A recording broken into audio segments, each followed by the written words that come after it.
So I wanted to start with this story, a little bit about, comes from the Buddha's life, that the tradition holds, that shortly after his awakening, the Buddha said, wow, I want to, share this. Well, his initial spot was like, I don't think I want to talk about this.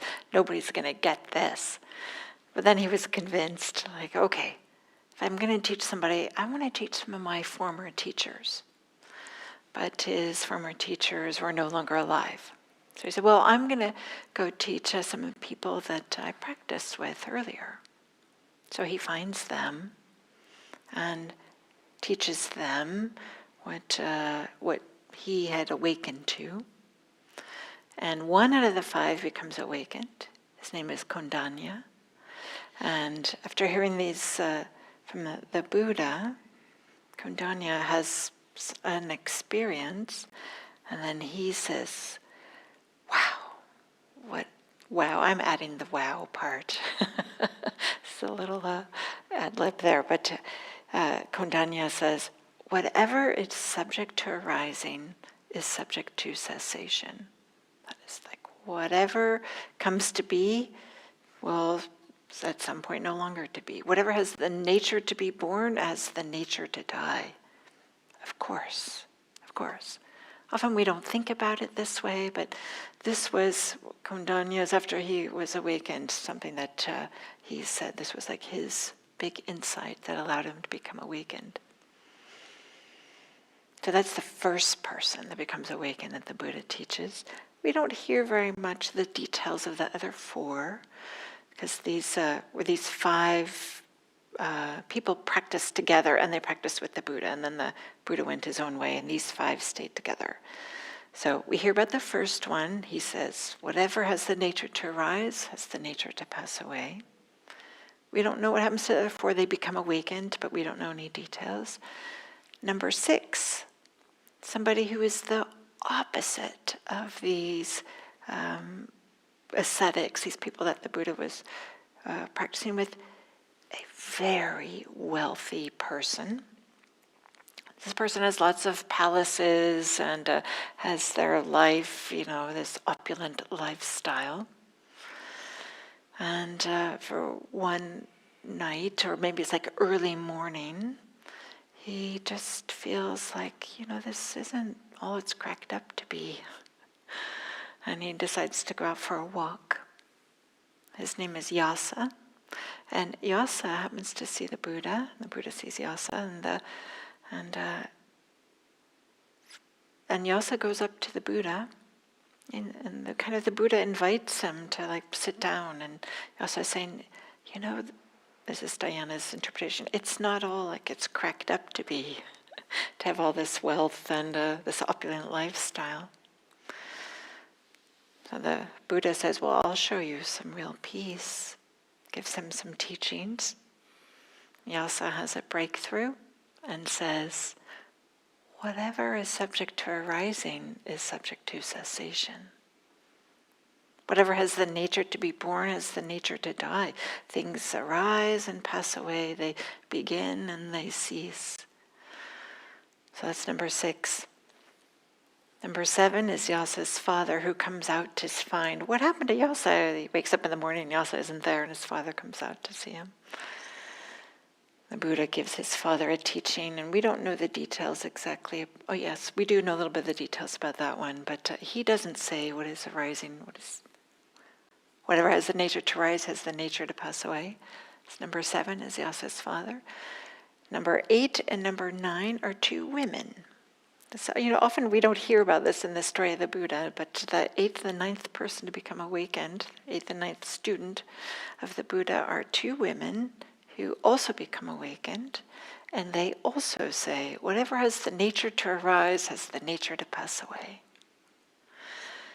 So there's something about seeing that things have the nature to arise and pass away that is associated with some really deep insight into some really deep shift or change in the way that somebody thinks or considers the world or moves in the world. And that's a little bit what I'd like to talk about tonight, is this recognition the things come and go. I can't help but do this with my hand because it's kind of like this, like they show up and then they are not showing up anymore. They arise and they pass away. And maybe I'll say that some of you might know, be familiar with the Satipatthana Sutta. This is the kind of like the text, the premier text that talks about mindfulness practice, talks about these foundations for mindfulness, and it has a number of different practices in there to help establish mindfulness. 13 different practices. One of them is often what we teach is you should be aware of the sensations of breathing. But in this foundational text, after each instruction about mindfulness is then the instruction to abide contemplating the nature of arising, the nature of passing away, and that the phenomena have the nature to both arise and pass away. So one of our key texts and practices is pointing to this insight, saying things arise and pass away. So what does this mean? Well, maybe one thing that I'll say is that these instructions or this pointing doesn't require that we actually see the moment, the precise moment something arises, or the precise moment that something passes away, ends. We don't have to see every single beginning, and we don't have to see and be present for every single ending. But it's just this deep recognition, oh yeah, everything's beginning and ending. Wherever I look, there's a sense of beginning or ending. And we might say, well, mountains, of course, they're not ending. But, right, every time an animal walks on the mountain and dislodges just a tiny bit of soil, the soil is only going in one direction, right? It's always only going down. The wind does something with the soil, it's only going one direction too. It'll be a really long time, but mountains also are changing, right? That's why we have a Grand Canyon and all these types of things. So even a lot of the things that we think are stable are actually changing also. So I talked about this, seeing this arising and passing away is associated with awakening, but I want to share some other benefits of noticing the changing nature of everything, really. Things, I keep on using this expression, arise and pass away, how there's coming and going. There's this way, this recognition that things will not always be the same, can bring actually some depth and meaning to our lives. Right? We tend to take for granted things that we're like, oh yeah, okay, it's going to be there tomorrow. But there's this way of just recognizing, yeah, I don't actually know that things are going to be the same way tomorrow. This is a valid assumption for many things, but, we don't exactly know what the future is going to hold. We live in earthquake country. Maybe there'll be an earthquake. We don't know. All kinds of things can happen. We don't know. It's just awful, right? Maybe you guys have this feeling too, to see accidents on the freeway. Oh, right, these people, whoever was in the accident, they weren't planning that. This came out of a surprise, and, knock on wood, right, it's not us going home tonight, but there's no guarantees. So there's this way, this recognizing that things can change, they do change. Maybe it helps us appreciate the moments that we have. And there's a book written by Stephen Levine. I don't know how to pronounce his last name. I can't remember if it's Levine or Levine, but nevertheless, A Year to Live. How to live this year as if it were your last. And there's been courses on this book that are taught at Spirit Rock and elsewhere. I haven't read the book, I haven't taken the course, but I know people who have had, and they've have shared with me how just this idea of like, okay, what would you do if you knew you only had 1 year to live? Well, your priorities might shift. In fact, chances are your priorities will shift, and something that I really appreciate is they talk about like having more courage. Like, okay, I'm going to do those things that I want to do, even though I'm afraid to do them. Often we don't do things because we think, oh, I'll do it later when it's easier, when I have more courage. But if you realize, no, I just may not even have these opportunities, this recognition that things change, maybe that supports having a sense of courage, even though there are fear and uncomfortable things. And also people have reported this, if they realize they have 1 year to live, that they take the time to repair some relationships that might need some repairing, making amends or doing whatever needs to be done in that kind of realm. Like taking care of those things so that you can leave without the people, I don't know, having unfinished business. It's terrible, right? If you have unfinished business with somebody and they die, then you don't really have a chance to finish it in maybe the conventional way. You still have opportunity with your mind to get to a different place with it, but it's not the same exactly. So this one benefit of impermanence is this recognizing we don't have forever. And maybe we'll start to get our, what is that expression that the doctors say? You better get your affairs in order, right? Maybe we'll get our affairs in order, not wait until we have some terrible diagnosis. But another advantage or a benefit of impermanence, maybe is so obvious that it goes without saying, is that if things couldn't change, then there would be no growth. There'd be no maturation. There'd be no learning. There'd be no, like, this sense of movement towards greater and greater freedom. I mean, that's implicit in this whole idea that we can mature and change. So impermanence means that it's possible to let go of those things that are not so helpful for us and to develop different ways of being in the world, different habits, different patterns.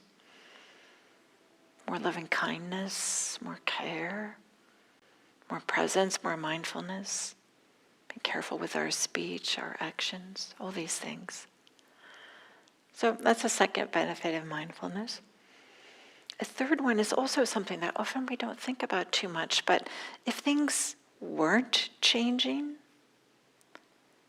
it would be just awful. It'd be like stultifying, boring. I'm reminded of, maybe you guys remember this movie, Groundhog Day, which I just love this movie. I've watched it many, many times. And this character, right, who has this experience, happens to be Groundhog Day, but he has the exact same day over and over and over again. And early in the movie, after he realizes that it's always going to be the same, are all the different ways he tries to kill himself. Dropping a toaster in the bathtub, or driving off a cliff with the groundhog at the steering wheel. You know, all these things. Just this recognition, like, oh, there's like no sense of going forward if it's always going to be the same. So there's these ways in which, impermanence or changing nature really can add some depth and meaning to our life. But I also want to kind of like circle back around to how I started this with these stories of these individuals who are getting awakened. There's some wisdom that comes with this letting go. And maybe I'll start with this, this wisdom that comes with seeing impermanence. Because if we sit with our experience, like if we're really present for our experience, we'll see that it's changing. It's always changing. There's either a flickering, or it's getting louder and then softer, or it's moving location, or intensity. It's always changing a little bit. But what isn't changing are notions we have in the head, abstract ideas, concepts. Those like, we just have some steadiness. But our actual experience, what's actually happening, is always changing. And to make this distinction between an experience and a concept, that is a label that we assign to the experience, are two different things. The map is not the territory. The menu, reading the menu, is not the same as eating the food. Completely different. But they're both pointing to cheeseburger with fries, for example. So part of impermanence is, or noticing or practicing with impermanence, is to notice this. Is to notice that it's not that the concepts are staying the same. And when we are relating to the concepts, it feels like everything's the same. Oh yeah, here I am. I'm bored again. I'm doing this meditation and I'm just bored. And if you just think, okay, I'm bored, it's like every other time, or I'm restless, just like I have been every other time, or I'm having a hard time staying awake, just like every other time. If you have a relationship with those words, then it feels like every other time. But if you sink into the experience, oh yeah, there's a sense of like, I just want to get up and run away, or I want to get up and write that note on my phone, or I need to send that email I forgot, or add that thing to my shopping list, or whatever it is. Or maybe sometimes a sense of boredom comes with, oh my gosh, this reminds me of high school English. It was so boring. And I don't know, we all have different associations. So the experience is always different, even though we might be using the same word. And there's this way that recognizing that how we use the concepts to describe experiences, but also if we really are with the experiences, we can also notice that they have the quality of changing, being impermanent, beginning, ending, changing in intensity or something. But if we are with our experience, there's a way in which we can also start to get underneath maybe the experience, instead of it being something, the sadness, this experience of the excitement in the chest, maybe of excitement, or maybe some concern, the shoulders going up and feeling some tightness. We can get underneath and notice the qualities of these experiences. So there's three maybe elements. There's the concept about the experience. There's the experience itself, which is mostly bodily experiences. And then there's the qualities of experiences. And these qualities are that they're changing. And so as we start to see this deepening, starting to see the qualities rather than just the experiences themselves is a type of deepening. Maybe like concepts, experience, qualities. And it's this recognition of the qualities that can have a real transformative power. But how can we do this? How can we make this transition from concepts to experiences to the qualities? And part of that is to have a sense of stability with our practice, this sense of gatheredness, this sense of collectedness. And how that might work is we start where we are. Of course we do. It's not possible to start anywhere else. But just to acknowledge, you know what? I feel really agitated and I feel like anything except stable and collected and gathered. That might just be what the experience is. Or maybe it's just a subtle amount of agitation. But there are many ways in which we can be like fragmented or jumping around or have a little bit of restlessness. And there's layers and layers and layers of this, as we'll discover as the mind gets more and more quiet.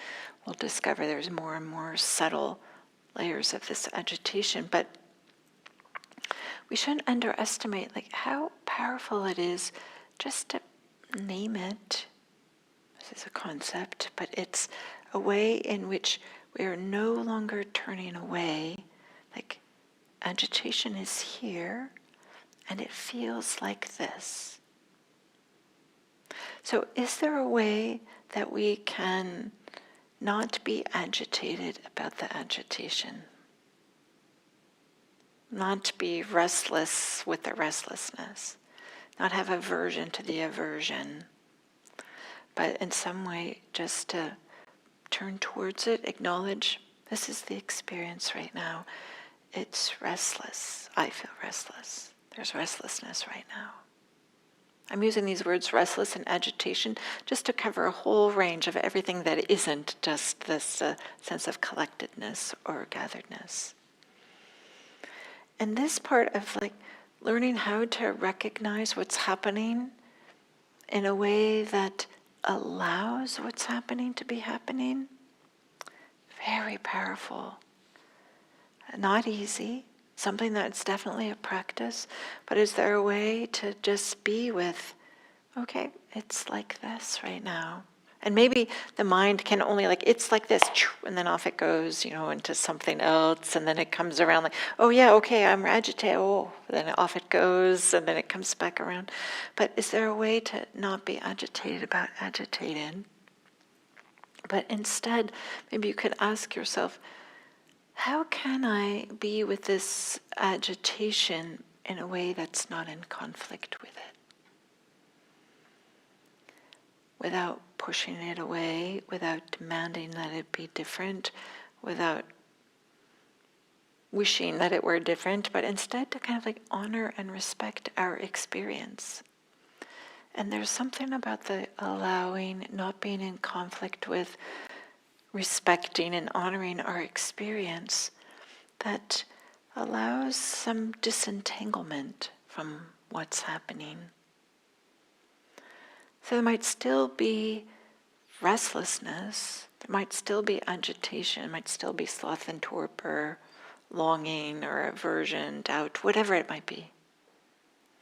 It might still be there, but the problemness of it kind of drains out.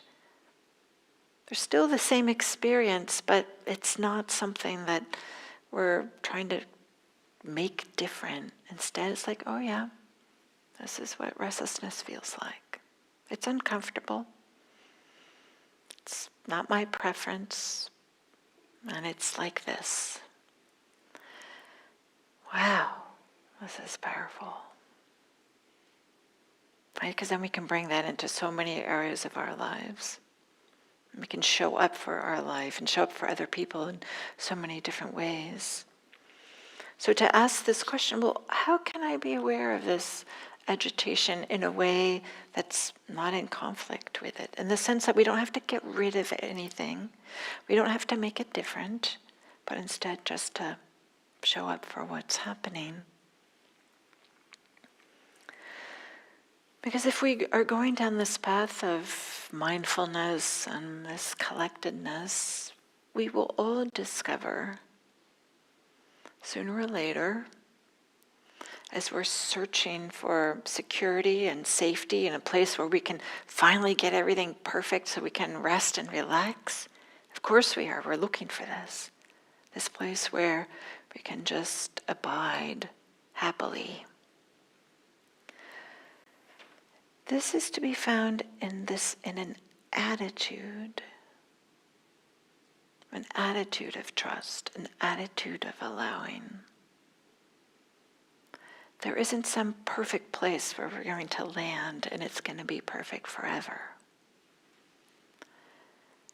it's instead of this recognition of the feeling of not feeling safety or security or settledness is so much related to our trying to shove things to be different, manipulate, engineer, manufacture, or push them to be a little bit different.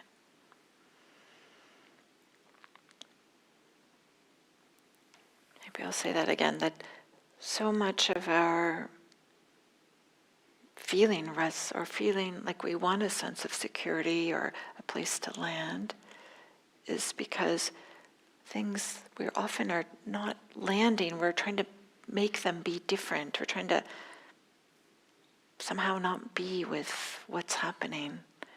So the real security and happiness comes with this sense of allowing, with allowing things to be as they are, even if it's not what we want. And to be sure, I am not talking about just passivity for the rest of our life. I'm not talking about becoming doormats. I'm talking about when it just trying to make things be different gets put down, then something else can arise.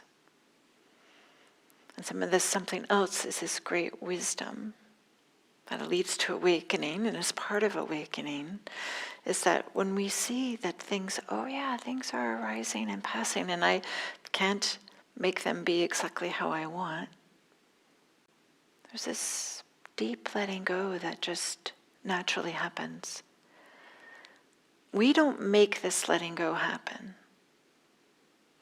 There's just this recognition that it's meaningless to hold on, to cling to changing phenomena.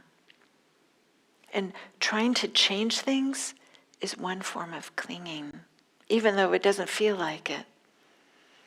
It's the way that we're getting tangled up with it. But it's meaningless to try to control and quarrel with changing phenomena. And there's something deep within us that realizes, things are changing. I don't have to hold on. I don't have to try to control it. And then there's just this letting go. And this letting go is transformative. And it's part of the characteristic of the first stages of awakening is about this letting go. And it can all start just with this insight that things change. And can be this way that maybe as the mindfulness or the concentration or practice deepens or matures or whatever word we want to use, there may be a time in which we're just noticing the beginnings of things. This is the most common, because things that are new catch our attention. But then maybe with practice we'll start to see, things are ending too. Maybe we don't see the exact ending, but we start to notice absences as well as presences. That pain in the knee is not the same as it was. In fact, actually, I had forgotten about it. Or there's this way in which we might just notice that things are flickering, really fast. And so they don't have this sense of solidity that we thought that they did. Often we can't see this until the mind is really quiet. Often this is not until we're on a retreat setting. But we start to see that, things aren't as solid as they often appear. So this idea that things have the nature to arise and pass away, this is not meant to just necessarily just be a teaching and something you have to adopt and believe, and we can bring in science to support it.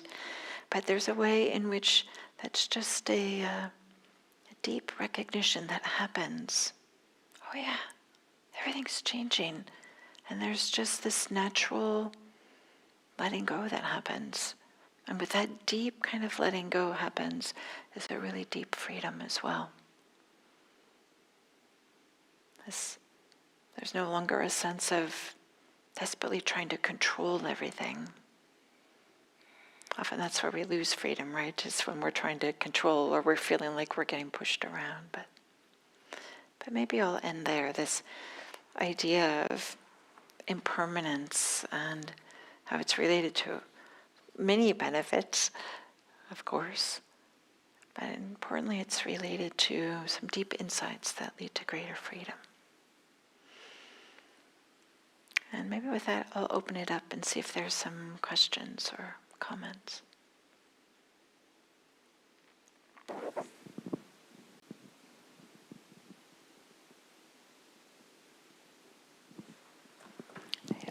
So he'll bring you a microphone. So.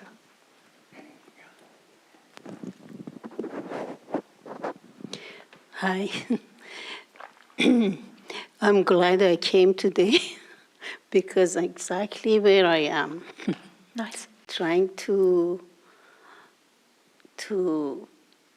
let go and just, it's changing. Try to change it so hard. It's like I don't accept what's happening or what's not happening. I'm so happy that I came. You said it all. I'm going to think about it. I'm going to practice it, and I meditate all the time. So maybe with the mindfulness, I could stop this, keep changing, as you said, it's like what I have is enough, it's more than enough. But still, I'm looking for something else to be complete, to be more secure. And when I look at it, I say, I am secure, I am okay. But still, deep down or in my mind, I want to change it. This is not good enough. So I'm glad I hear you.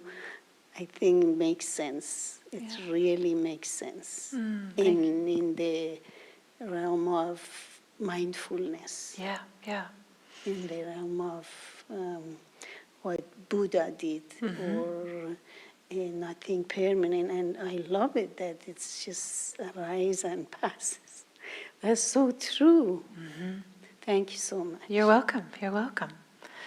And there's a way that we can practice with this just in our everyday life, just noticing the beginnings of things. Just say, okay, I'm just going to notice the beginnings of things, or I'm going to notice the endings of things. Just going around our everyday life and just setting that intention. Usually at the beginning we won't remember, but then if we just keep on setting that intention, eventually we'll remember. We'll notice like, oh yeah, this is ending. And then there's a way in which there can be a little more freedom. We can just discover, it's that everything's changing, and it becomes a little bit easier. Exactly. Thank you. Thank you. And did you raise your hand back there? So can you give the microphone to her, and then we'll move it over here. Thank you so much. It's a wonderful topic, and it seems very simple, impermanence, but I think the hardest thing is when I'm trying to let go my attachment to what is, especially if things are long-standing. If things have been a certain way for a long time, it's really hard to let go. It's really hard to accept that something has changed. And that clinging and that fighting to fix, the fighting to go back to how things were, despite knowing that this too shall pass and things are impermanent, and I know all of those things, but it's just really hard to put it into practice. So. Yeah. Maybe one thing I'll say is all of us understand this thing about impermanence. So it's not so much an intellectual understanding as it's a way in which we just deeply know it. And part of the way that we deeply know it is just to see it again and again and again and again. So there's something that can be really powerful just in your everyday experience. I'll just make this up, just noticing how the sensations within your hands are changing throughout the day. Sometimes you are feeling things that are cool and hard. Sometimes you're feeling something that are neutral or are not too heavy. Sometimes you feel something that's heavier. I don't know, just choose something and you just notice like, oh yeah, this is changing. So to get into the physical experiences and to change them is what's often needed, because we can think about these things and that's often not enough. There's a way in which to know it in a different way, in an additional way. Does that make sense? I'll try, thank you. I think even in the fear conference, somebody talked about body scans and how they had underestimated body scans, Yeah. and then they realized that they're actually... So I appreciate that, yeah, thank you. Yeah, body scans is a good thing too, yeah. And then... Do I do anything to it? I'm just speaking to it. Oh, okay. Well, this is probably going to sound kind of mundane. But Mundane's good. Mundane's good. I'm terribly resistant to change. It's absolutely incredible. I get an A+ in being resistant to change. But today was really strange. I decided I wanted to go to East West Books. You probably know East West Books in Mountain View on Castro. And first of all, I go, oh my God, where am I supposed to park? They closed off the street. I'm in a state of panic, right? Because I couldn't remember which the cross street was. But finally, I was set in the right direction. And just out of the blue, this really nice man was walking down to Books Inc., and we started chatting for a few minutes. It was brief, but it was very pleasant, very nice. You know, we were talking about how Books Inc. used to be upstairs, and there was a coffee house upstairs, and that was so cool because I loved that place. And then, what was the order? I went into East West, and there were two women who were extremely helpful. I said, I need something for anxiety. What do you have? Well, the whole bookstore has changed completely. Those little books with affirmations used to be at the front last time I went there, which was probably years ago. So she was leading me all around the store and just incredibly helpful. I was amazed. And then after I left, I went into what is that place called? Paris Baguette or whatever it's called. And lo and behold, a French woman. I mean, I didn't even know she was French. I said, "Vous êtes français? Française? Vous êtes française?" And she said, "How did you know?" I don't know. I just. It might have been the way she was dressed, and then we started talking, exchanging. I didn't expect this to happen, you know. Really connected. And then after I left, going towards my car, there was this Chinese woman, I think she was Asian, out front of one of the places. And we started talking, and she said, well, don't worry about this. I guess I started talking about wishing I had a boyfriend, She says, you'll meet one. You're going to meet one tomorrow, I mean, I couldn't believe, because I was open-minded. That's really what it was. I was open to change. And I need to be more open to change. So, well, I don't want to force it. Just let it happen naturally, right?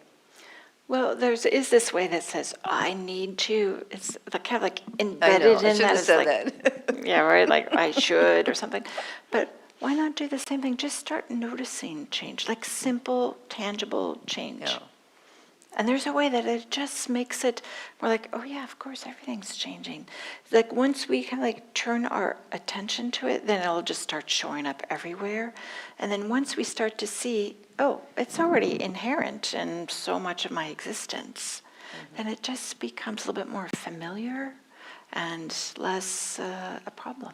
Yeah, I like it. Just noticing what's already happening. Yeah, thank you. Volunteers. I guess not. Okay. I think maybe Scott here will take it.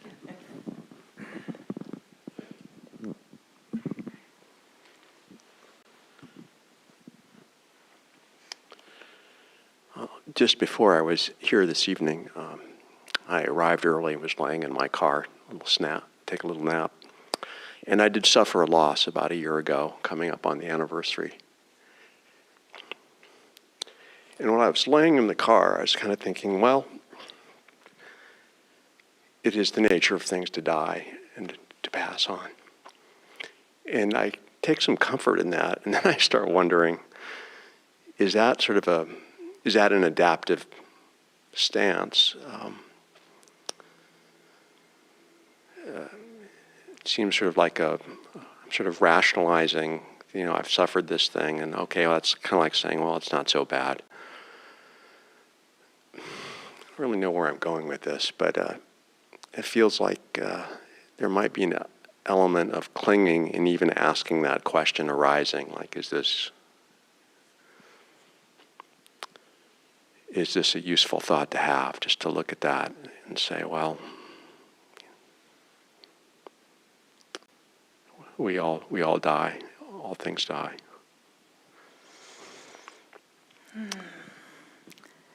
But I would say that grief, though, was something to really honor and respect. And that, of course, there's grief with loss. And something for us to recognize that we all have our own timelines, our own ways that we express it, and to say, like, oh, all things die. There is a way that maybe isn't honoring the grief if there's still grief there. And I think that's part of our process, is to recognize that this is what's happening. Yes, we understand that things die, but that doesn't mean we don't feel acutely that loss. Yeah. Thank you, Scott. Because maybe I didn't say that explicitly. I'm talking about impermanence and things but I do want to say right there, of course, there's loss, of course. Heartbreaking loss. It's just part of this human condition too. Nobody's immune.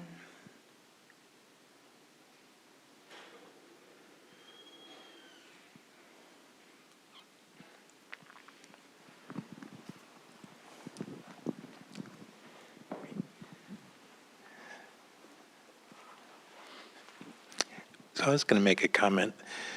Like you, I really like Groundhog Day. I listen to it almost every single Groundhog Day. Oh, you do? You can't not watch it. Yeah, I mean, I have a copy of it at home.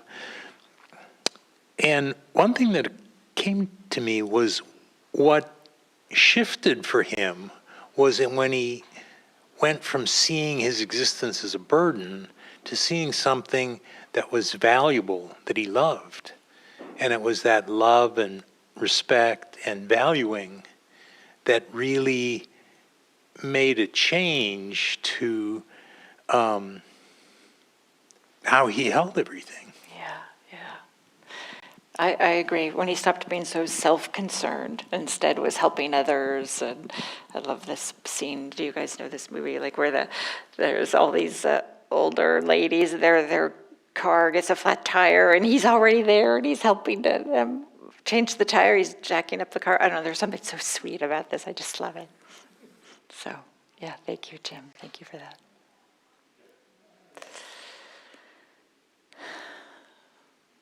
Okay, well, I guess even this class tonight is impermanent.